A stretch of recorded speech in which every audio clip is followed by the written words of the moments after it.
그리고 지난 6개월은 한마디로 전 세계를 뛴 시간이었습니다. 많은 내용이 있습니다. 이 중에 한 가지만 제가 말씀드릴게요. 원래 예상 안 했는데 들어간 것. 아까 에이펙 말씀하셨는데요. 사실 에이펙이요. 제가 대선 때 집권플랜본부장이라는 걸 내서 앞으로 집권을 하면 100일을 어떻게 하냐 뭐 이런 계획을 좀 짜고 했었는데 그때 사실 대선에서 승리하기 전에 제일 걱정했던 것 중에 하나가 에이펙입니다. 엉망될 것 같더라고요.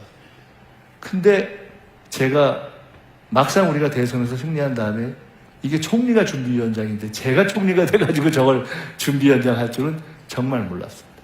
근데 처음엔 정말 캄캄했습니다.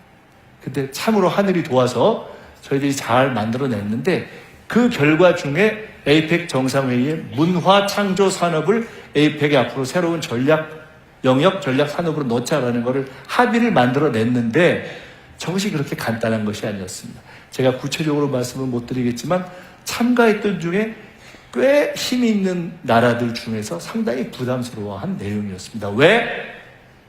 에이펙에 아시아 태평양 국가들의 관계에서 앞으로 쭉 협력을 해나갈 때 문화창조 산업을 공동의 어떤 전략적 산업으로 한다면 가장 득을 볼 수 있는 나라가 어느 나라냐?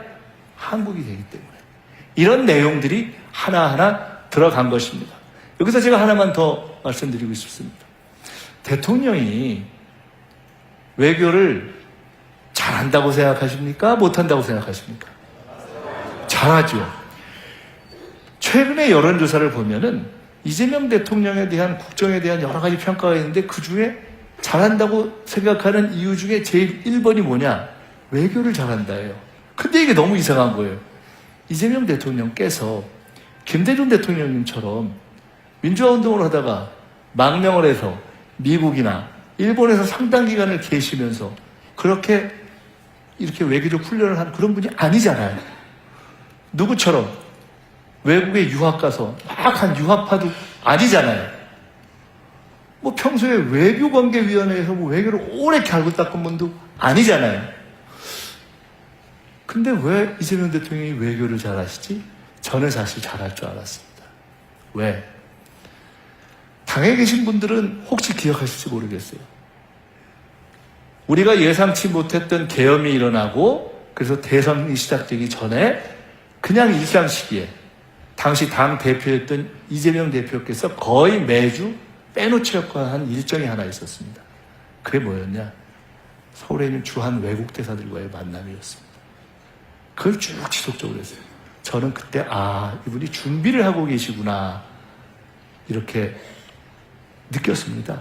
그냥 흔히 얘기하는 그냥 정치인들, 정치 지도자들, 당대표들이 그냥 의례적으로도 가끔 만나기도 하는 미국, 일본, 중국, 러시아 그런 4강 대사뿐만이 아니라 유럽이나 또는 아프리카나 이런 다양한 국가의 대사들을 지속적으로 만나시는 걸 제가 보면서 준비를 하고 계시구나 이렇게 생각을 했습니다. 준비를 한 것.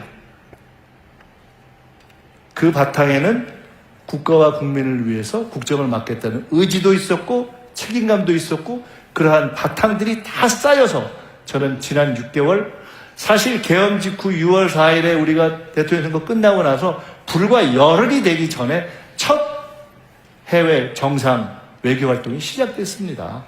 근데 그러고 6개월을 정말 정신없이 달려온 겁니다.